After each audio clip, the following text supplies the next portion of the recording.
Hello everyone, today we are going to learn basic ZWCAD 2026 how to change background color.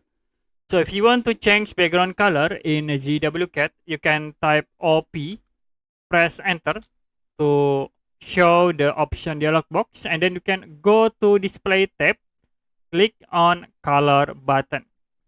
So we go into the drawing window colors, and in it into the model space you can check from uniform background, and you can set color at this point. As example, I will use other color, and we use this color. Click OK, and then click apply close. After it you can click OK.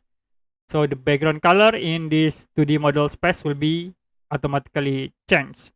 If you want to restore into default, you can tap OP, press enter, click color button, and then you can click restore all contexts. Click apply, and you can click OK. Okay, that's it for basic ZWCAD 2026, how to change background color. If you have any question about tutorial, you can comment below this video.